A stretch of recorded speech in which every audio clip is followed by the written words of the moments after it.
years, Google will have the technology to simulate and mimic all the functions of a human brain, including human emotions. By 2029, we'll have reverse engineered and modeled and simulated all the regions of the brain, and that will provide us the software, algorithmic methods to simulate all of the human brain's capabilities, including our emotional intelligence. I've been a big fan of Kurzweil for many years. In fact, when I read The Age of Spiritual Machines, he published that in 1999.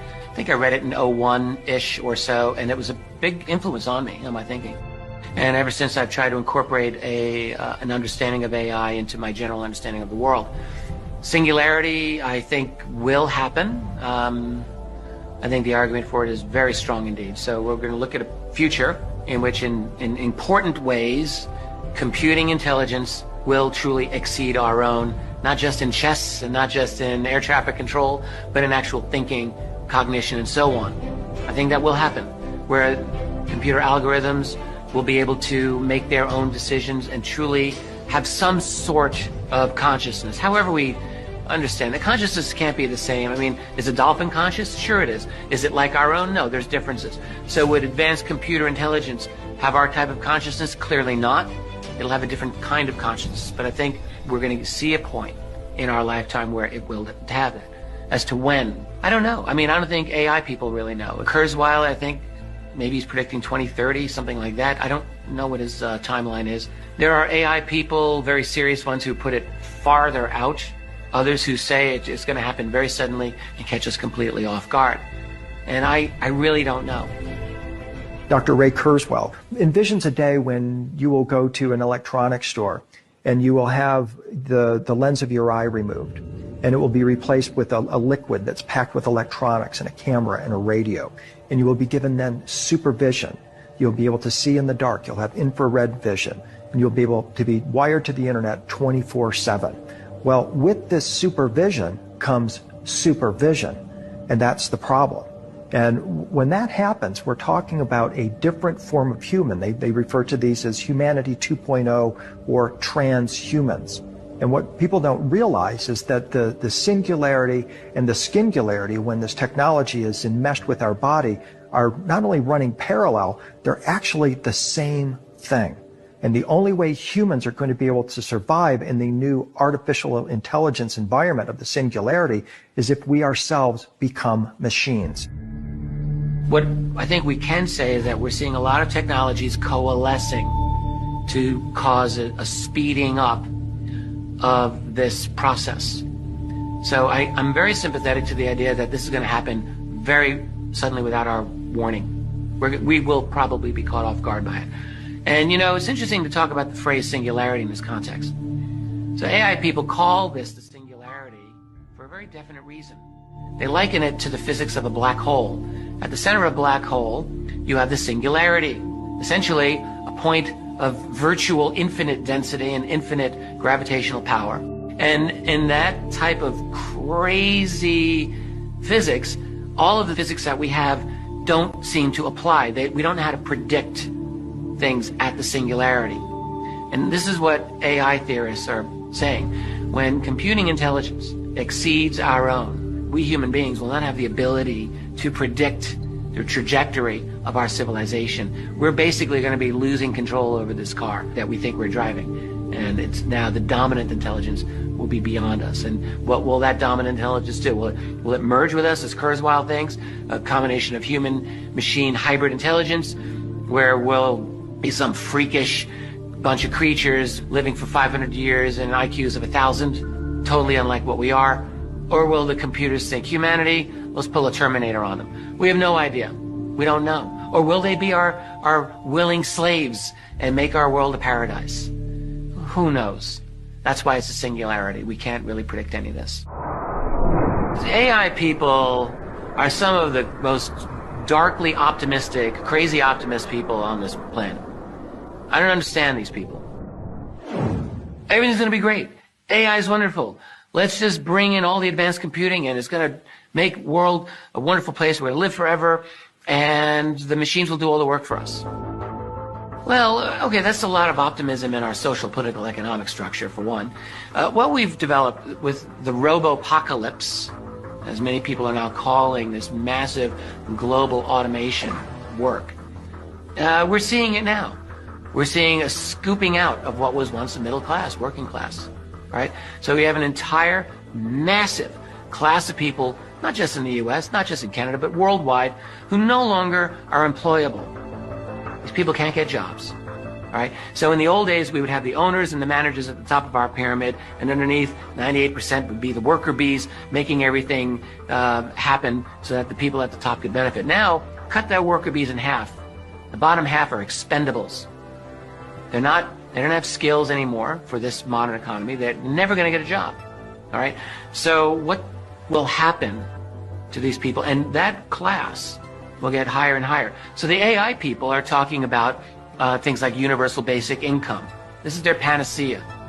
Okay, it's economically never going to happen, totally impossible. And if it were to happen, it would be worse, because it would basically mean if you get your income from the government, I'll tell you right now, you are totally controlled. Is the government experimenting with our weather?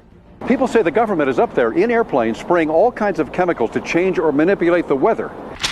It is called geoengineering, fighting global warming by putting a chemical dust in the atmosphere and reflecting harmful radiation back into space. You could use barium oxide, for example, which makes big fluffy clouds. You could use tiny little bits of aluminum, which is benign in the environment, and essentially manage the climate. There are 172 bills before the U.S. Senate right now calling for more weather modification programs. A Weather Modification Act calling for research in, quote, attempting to change or control by artificial methods the natural development of atmospheric cloud forms. My personal opinion is that we have to keep geoengineering on the table. We have to look at it very carefully, because we might get desperate enough to want to use it. There is a line of research on what's called geoengineering, which are various techniques that would delay the heating to buy us 20 or 30 years to get our act together.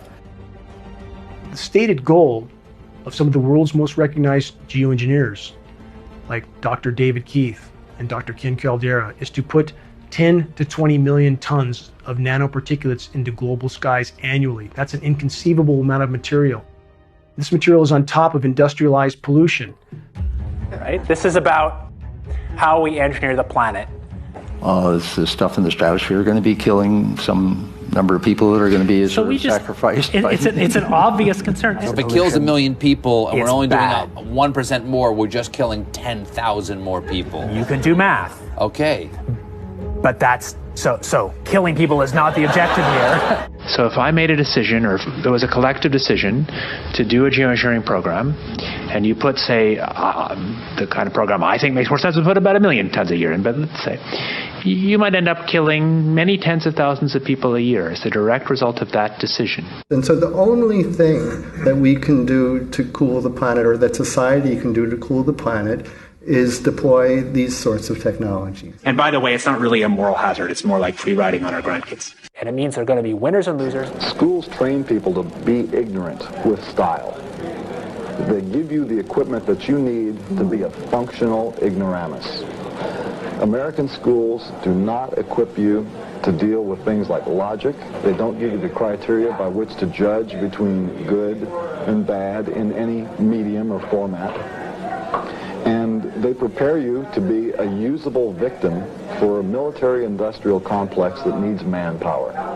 As long as you're just smart enough to do a job and just dumb enough to swallow what they feed you, you're going to be all right. But if you go beyond that, you're going to have these grave doubts that give you stomach problems, headaches, make you want to go out and do something else. So I believe that schools mechanically and very specifically try and breed out any hint of creative thought in the kids that are coming up.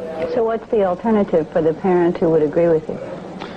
Well, remember that the school isn't the only place that a child gets educated. If you realize that the schools are doing damage, and I believe this, I believe that schools do a lot of damage to kids, then you should do what you can at home to help give them something to counteract what's happening to them at school. You mean encourage creativity? Encourage them to read things other than what the school gives them. Encourage them to watch things on television other than cartoons, because I don't believe that television is all bad, and some things that are on are very useful.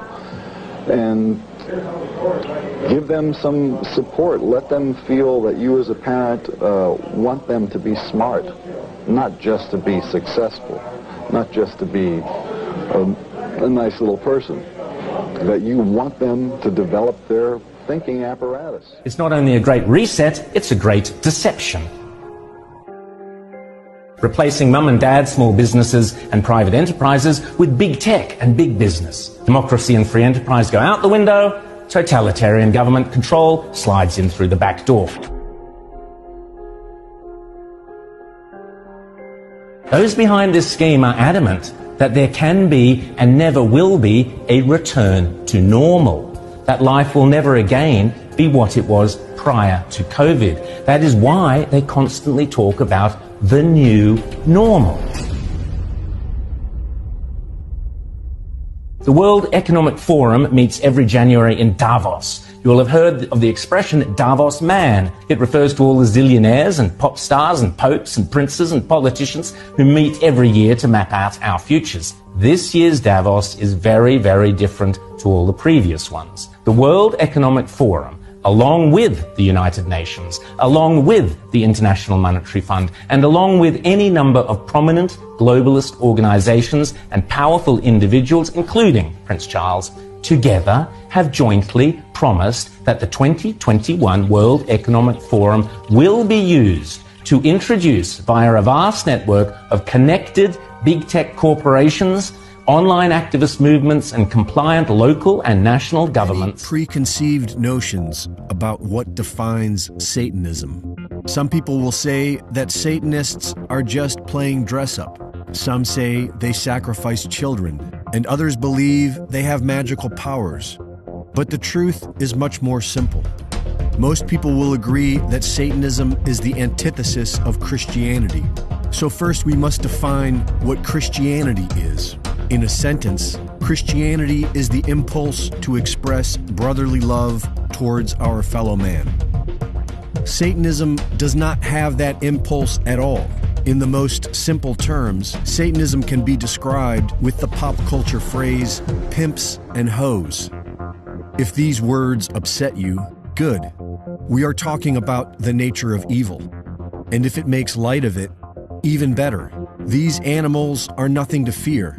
While the rich and powerful Satanists want you to believe they are witches and warlocks, they are nothing more than pimps and hoes, cannibals, feeding off other people like predatory animals. Completely devoid of the impulse for brotherly love, Satanism is base-level animal tribalism, an animal hierarchy comprised of the pimps at the top, the hoes they control, and the tricks they both exploit.